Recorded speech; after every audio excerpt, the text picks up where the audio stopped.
शकुंतला,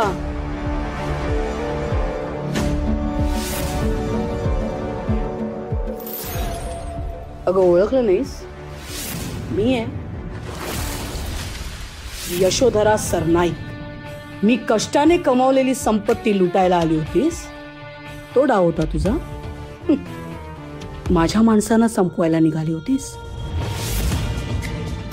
अगं पण शेवट तर तुझा जवळ आलाय. या तेच तर सांगायला आले मी. Come on, get ready. आता नरकात निघायची तयारी करायची. Do you understand? You better understand. नाही, मला मारायचं नाही.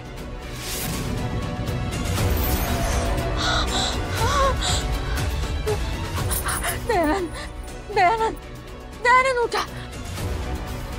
ए काय झालं? कशाला ओरडते माझ्या नावाने? स्वप्न, स्वप्न. अगं अगं काय बोलतेस तू?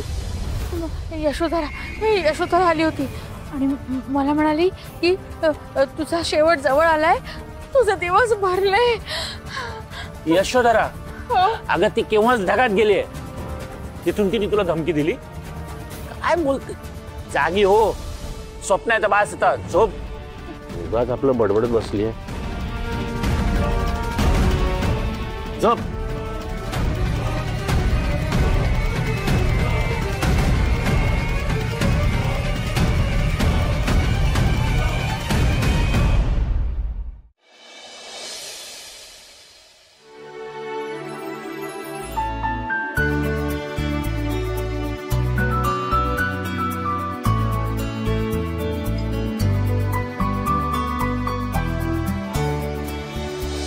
श्रेयस, आज खूप आनंदात आहेस ना तू? आराध्या? आराध्या?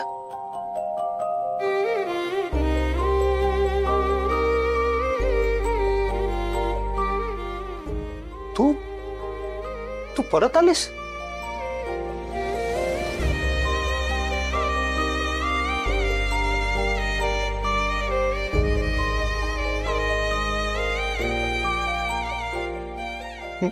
माझ्या डोळ्यांवर विश्वास बसत नाहीये.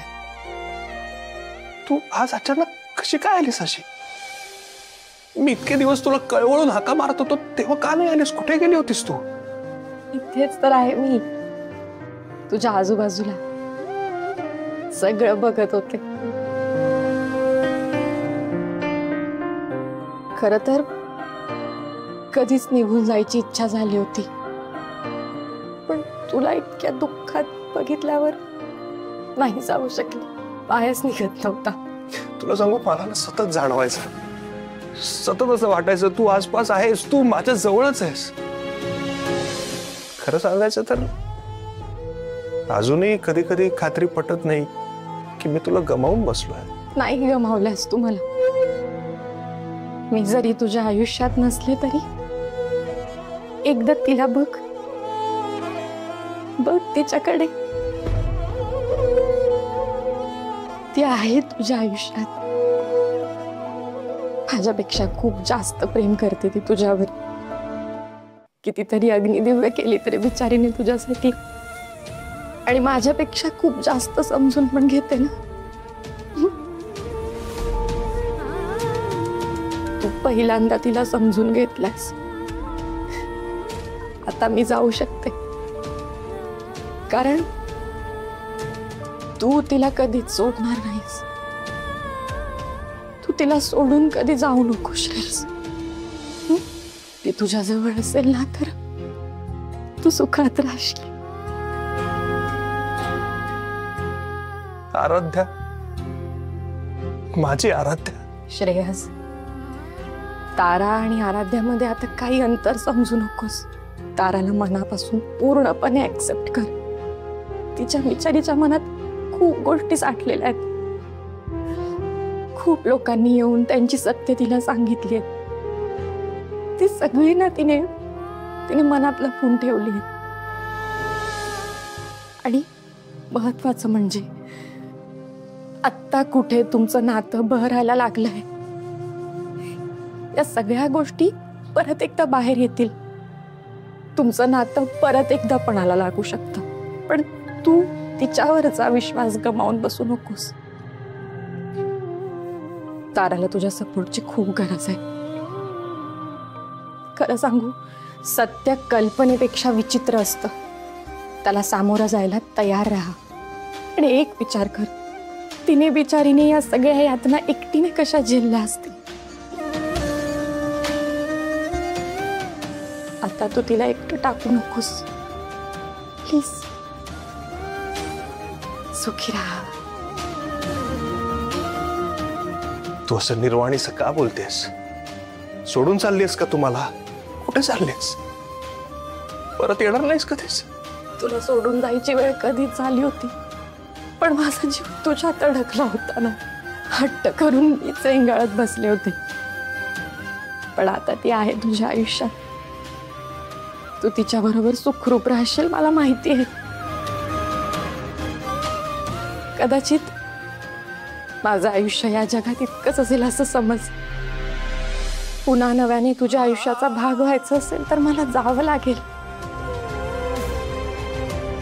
पुन्हा माझ्या आयुष्याचा भाग म्हणजे मला कळत नाहीये. काय काय म्हणायचं तुला नक्की?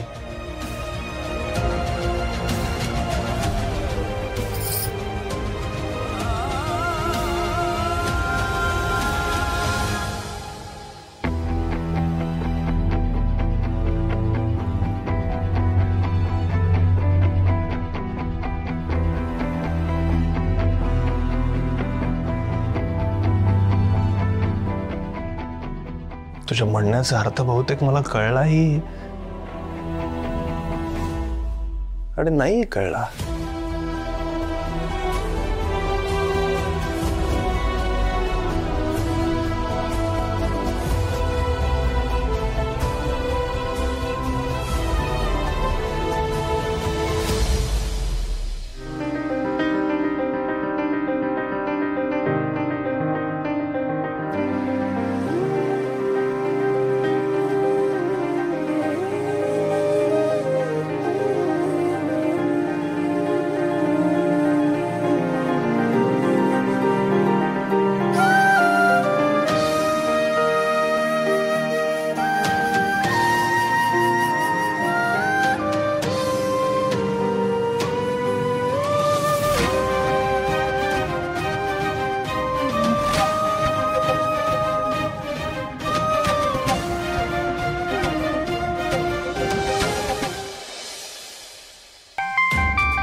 हॅलो, हां, काय म्हणताय वकील साहेब? नाही, मी जस्ट पेपर रेडी झालेत हे सांगायला तुम्हाला कॉल केलाय.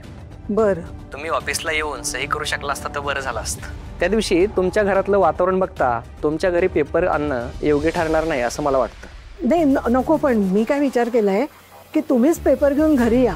म्हणजे घरातले सगळेजण असतील ना तेव्हाच या तुम्ही. अहो पण आता पुढच्या 2 तासात घरचे सगळे एकत्र असतील. श्रेयस अक्षय ऑफिसला जाण्याआधी ब्रेकफास्टसाठी एकत्र जमतील तेव्हाच तुम्ही या. मी सांगितल्याप्रमाणे पेपर्स तयार करून आणलेत. हे सगळ्यांना कळायला पाहिजे. मला बघायचंय पेपर्स घरात आल्यावर कोणाकोणाची नियत कशी फिरते ते. बरं ठीक आहे, येतो मी. भेटूया आपण. या या. देवा परमेश्वरा, योग्य निर्णय घेतला असं मला वाटतंय.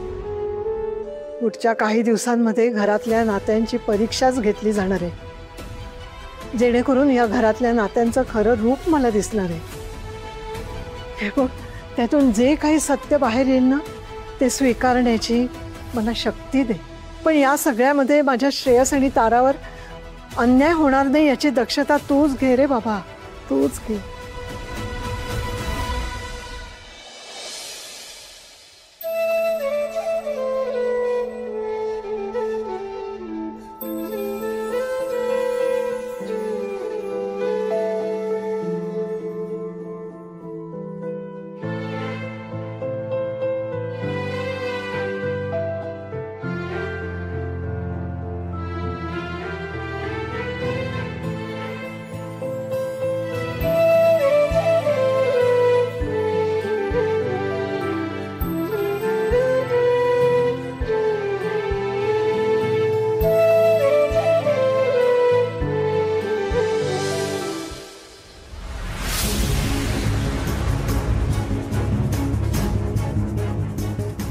मी ठरवलं होतं आमचं नातं खोट्याच्या पायावर उभं करायचं नाही. मी माझं सत्य तर श्रेयसला सांगितलं, पण ते वेळेवर त्याच्यापर्यंत पोचलं नाही. शकू आत्यांमुळे. आणि केवढा मोठा अनर्थ झाला होता. वेळ खूप महत्त्वाची असते. मला त्याचं सत्य माहीत असूनही त्याला सांगितलं नाहीये. मी त्याला फसवलं का? श्रेयस दयानंद काका आणि शकुंतला आत्यांचा मुलगा आहे ही गोष्ट मला आता खूप महिन्यांपासून माहिती आहे. पण इतके दिवस मी श्रेयसला काही सांगितलं तर तो माझं ऐकून घेणार नाही या विचारांमध्ये मी ती गोष्ट त्याला कधी सांगितली नाही. त्याचा माझ्यावर विश्वास नव्हता. पण काल रात्री त्याने माझ्यावर इतका विश्वास दाखवला की मी त्याला वेळ आल्यावर तुला सत्य सांगेन असं म्हटल्यावर ते सुद्धा त्याने ॲक्सेप्ट केलं. मी स्वार्थीपणे त्याला स्वतःच्या जवळ येऊ दिलं आणि सत्यापासून मात्र त्याला लांब ठेवलं.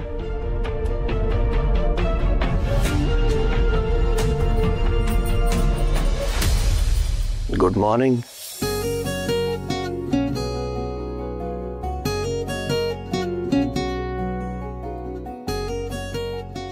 Good morning.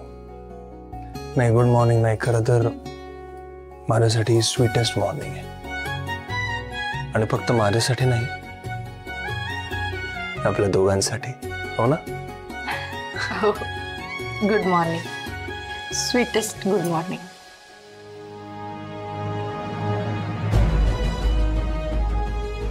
काय झालं? तुझ्या डोळ्यात पाणी? मला तर वाटलं आज तू आनंदात असशील. आपल्यातले सगळे प्रॉब्लेम सॉल्व्ह झाले, सगळे गैरसमज दूर झाले, तरी तुझ्या डोळ्यात पाणी.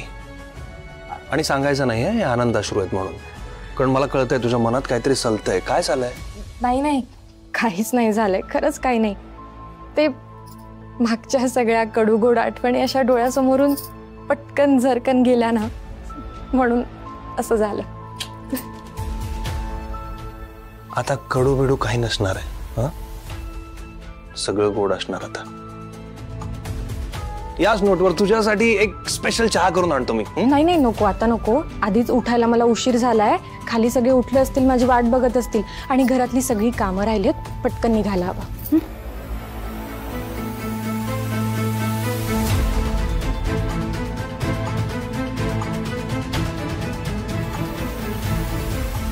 तू नाही म्हणालीस तरी काहीतरी सलतंय तुझ्या मनात. काहीतरी नक्कीच आहे.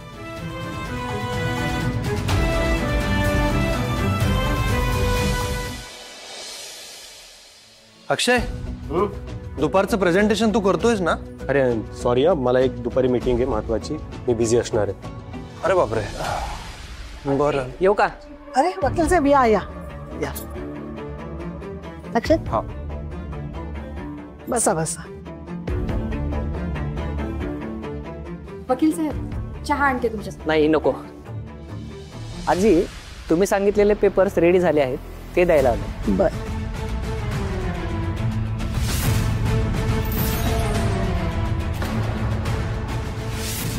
तुम्ही सांगितल्याप्रमाणे तुमची सर्व प्रॉपर्टी तुमच्या नातवाच्या नावावर करण्याचे हे पेपर्स हे रेडी आहेत. हे घ्या. सगळी प्रॉपर्टी कोणाच्या नावावर करणार आहे ते तरी बघू दे. ते सांगणारच आहे, एवढी काय घाई आहे? हा,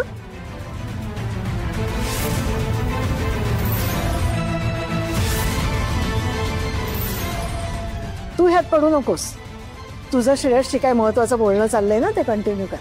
काय बोलतेस तू आजी? या क्षणी हेच जास्त महत्वाचं आहे.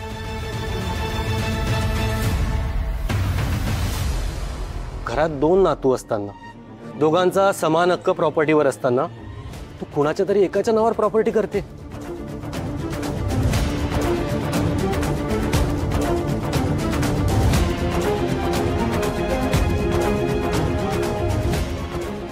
तो कोण आहे ते कळलं तरी पाहिजे. तो एक नातू तूच आहेस असं जर मी म्हंटल तर? आजी प्लीज, मला तुझा हाच ॲटिट्यूड आवडत नाहीये. मांजर उंदराला खेळवते ना, तसंच चाललंय तुझं. आधी तरी मला वाटलं तू हे सगळं रागाच्या भरात करते, पण तू खरंच करते हे सगळं? का करू नये? 50 एकर जमीन परस्पर जो नातू स्वतःच्या नावावर करून द्यायला निघालाय मग मला सगळी नीट व्यवस्था करून ठेवायलाच पाहिजे. एक ना तू बस आजी बस.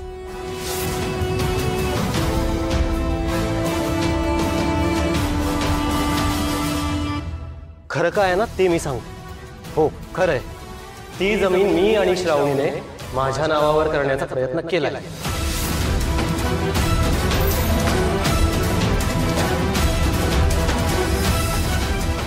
कारण आजी आम्हाला तिथे नवीन फॅक्टरी ओपन करायची आहे. त्यासाठी 100 सरकारी परवानग्या लागतात, कितीतरी लोकांच्या सिग्नेचर लागतात. आजी अगं जमीन माझ्या नावावर असेल तर मला पटापट निर्णय घेता येतील, सगळी प्रोसिजर लवकर होईल. केवळ तोच विचार करून ती जमीन मी माझ्या नावावर करण्याचं ठरवलं. काय वाईट केलं?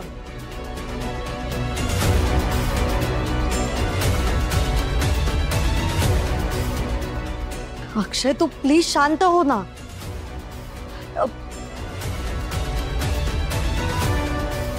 आणि आजी त्या जमिनीवर माझा हक्क नाहीये. आजी ऐक ना, मी काय म्हणतोय त्याचं बरोबर आहे. त्याला जमीन हवी आहे ना, काही फॅक्टरी सुरू करायची आहे त्याला, तर जमीन देऊन टाक ना त्याला. एवढं काय त्यात?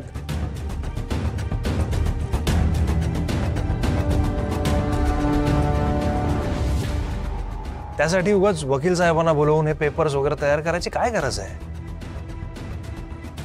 आणि आजी मी मनापासून सांगतोय तुला, अगदी मनापासून सांगतोय, तू सगळं त्याच्या नावावर केलंस ना तरी माझी काही हरकत नाहीये.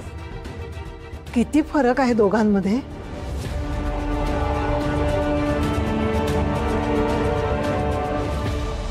वा श्रेयस, चांगुलपणाचं छान नाटक करतोय तू आजी समोर.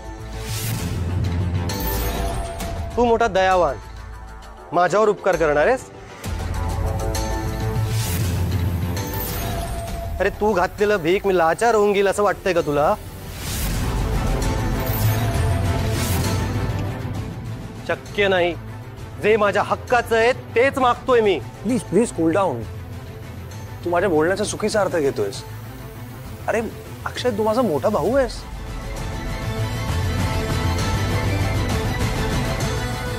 मी आजीला अगदी जेन्युइनली सांगतोय की तिने खरंच सगळं तुला दिलं ना, सगळं तुझ्या नावावर केलं तरी माझी हरकत नाहीये. As simple as that. Simple? अरे राहू दे, ही सगळी नाटकं तुझी माहिती आहे. अरे हे सगळं ना मोठेपणा दाखवायचं तंत्र आहे तुझं. तू मला अक्कल शिकवू नकोस. गप्पा बसा. आजी सावकाश. काय चाललंय तुमच्या दोघांचं? माझ्या वाढदिवसाच्या दिवशी सगळं सांगणार होते असं मी म्हटलं होतं ना. वाढदिवसाला अवघे 10 दिवस पण उरले नाहीयेत. इतके दिवस पण तुम्ही थांबायला तयार नाही. आजी प्लीज तू शांत हो. हे बघ आम्ही बोलतो. आणि तू काही बोलू नको श्रेयस. माझा निर्णय झालेला आहे आणि तो कोणाच्याही सांगण्यावरून बदलणार नाही.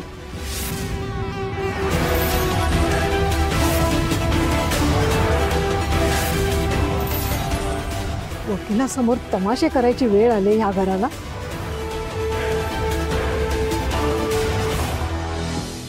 सॉरी वकील साहेब, तुम्हाला हे सगळं बघण्याची वेळ आली. सॉरी हा. आणि थँक्यू, तुम्ही माझं काम केलं. You are welcome. बरं मी निघतो आता. काही शंका असेल तर फोन करा. हो.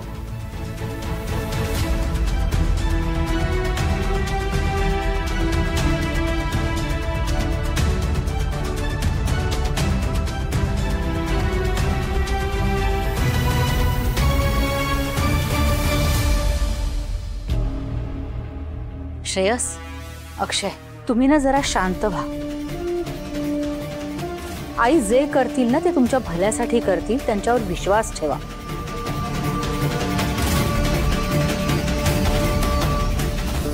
अहो चला, ह्या सगळ्या गोष्टींचा तुमच्या तब्येतीवर परिणाम व्हायचा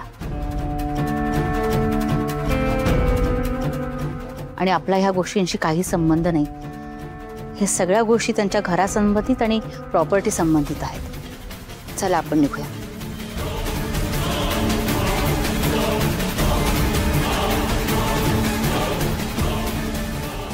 अक्षय एकदा बोलूया तरी.